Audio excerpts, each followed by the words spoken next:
Ya, oke guys. Assalamualaikum. Balik lagi dengan Jaki dan hari ini tanggal 24 April 2023 pagi hari nih guys. Pukul 7 lewat 29 menit. Gua mau membahas saham TAPG karena TAPG ini salah satu saham yang di-request juga oleh teman-teman kita guys ya. Ini saham yang pernah gua ikuti RUPS-nya waktu di Hotel Manhattan di tahun 2023 kemarin dan waktu itu gue juga telan dividennya.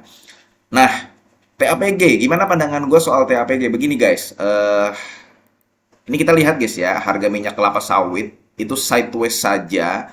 Tertingginya itu pada tahun 2022, makanya kalau lu lihat EPS dari TAPG itu tinggi waktu di tahun 2022. Dia mencapai 150. Di tahun 2023 ya sideways aja di sekitar sini. Sekarang sih sudah mulai naik lagi karena sebelumnya sempat ke arah 3.800. Ini dalam dalam ini ya Malaysia, ringgit Malaysia. Nah, perkiraan gua EPS di tahun 2024 ini tidak jauh berbeda dengan 2023 ya. 2023 itu kan 81 ya. Di tahun 2024 harapannya bisa lebih dari 81 ya, bisa mencapai 100 lah. Tapi tidak bisa langsung menyamai seperti di tahun 2022. Nah, TAPG sendiri ini bagaimana, guys? Kalau misalkan lo lihat, kita lihat perlahan, guys. Apa yang dilakukan TAPG dalam 4 tahun terakhir, nanti lo akan menyadarinya di sini. Ini total asetnya 12 triliun, ya kan? Ini tahun 2020 dan 2021. Tahun 2022 dan 2023, total asetnya itu 14 dan sekarang 13 triliun, ya. Ini lo bisa membandingkan lah ya. Ini untuk total dari aset.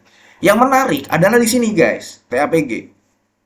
TAPG pada waktu tahun 2020 dan 2021, ini kan dia baru IPO ya, kalau gua nggak salah tahun 2020 deh. 2019 atau 2020 gue lupa, tapi dia baru IPO termasuk perusahaan yang bukan sejak 10 tahun yang lalu ada di Bursa Efek Indonesia.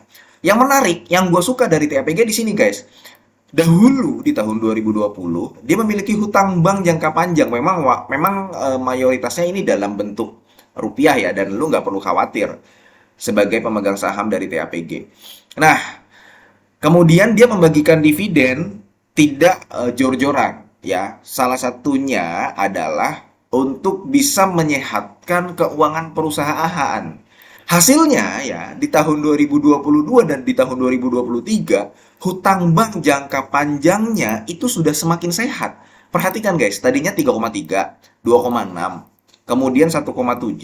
Sekarang hutang banknya tinggal 200 miliar guys.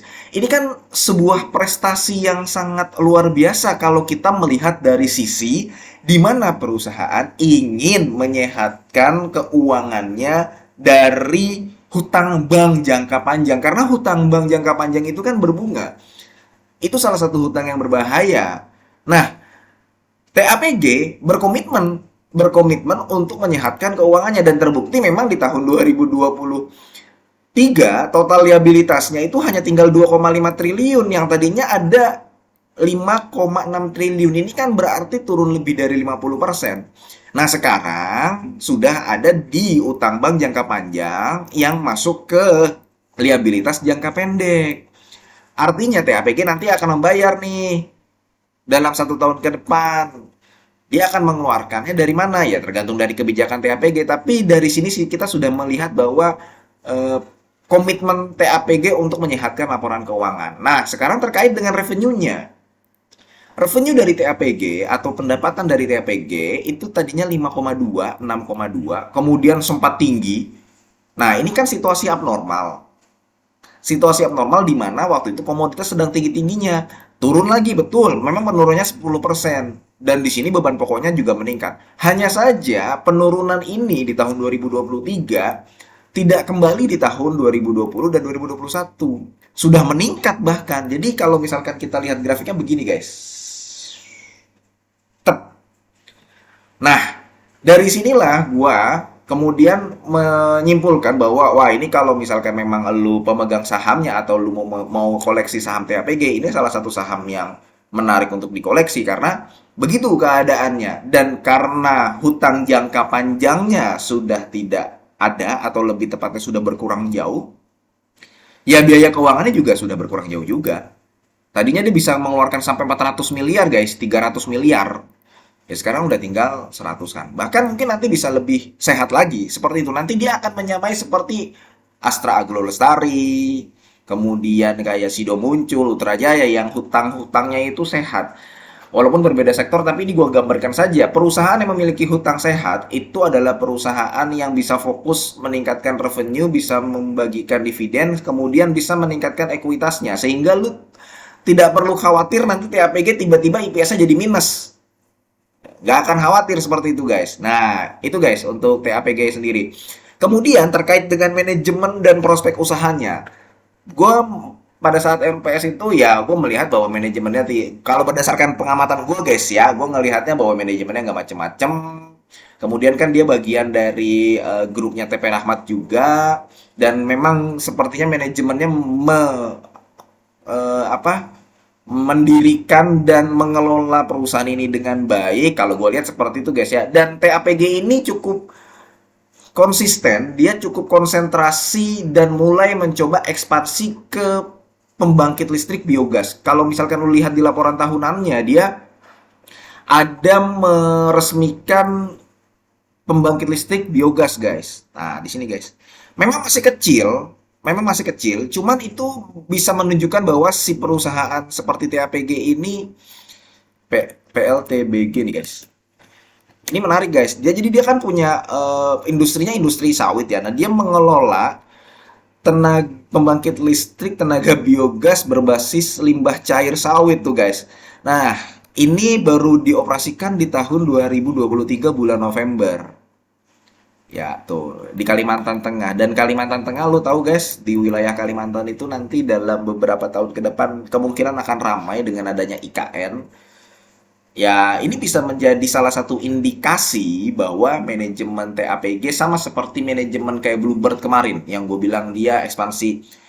Ekspansi tapi masih fokus terhadap masih berkaitan dengan industrinya.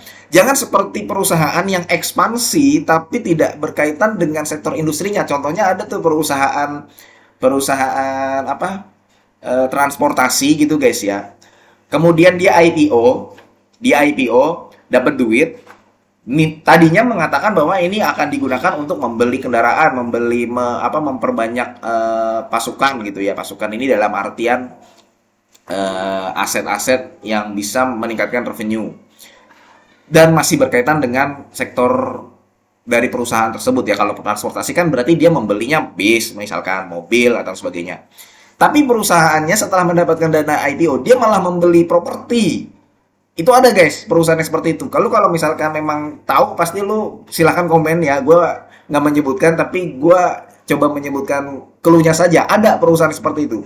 Nah, TAPG itu enggak. Dia berekspansi dan dia masih di dalam satu sektornya itu sendiri. Jadi dalam pertimbangan-pertimbangan tersebut guys ya, dengan kondisi-kondisi tersebut, gue menyampaikan bahwa TAPG ini salah satu saham yang menarik untuk dikoleksi, menarik dan layak untuk dikoleksi. Terkait dengan dividennya ya, kita harus menunggu hasil RUPS karena dia nanti RUPS di, kalau nggak salah TAPG itu deket-deket ini guys. Nah itu di tanggal 2 Mei 2 Mei tahun 2024. Berarti bulan depan ya. Bulan depan udah tinggal dikit lagi. Sekarang dia membagikan, kalau misalkan dia membagikan dividen 25% dari 81 ya, 25% dari 81. IPS-nya kan 81 tuh.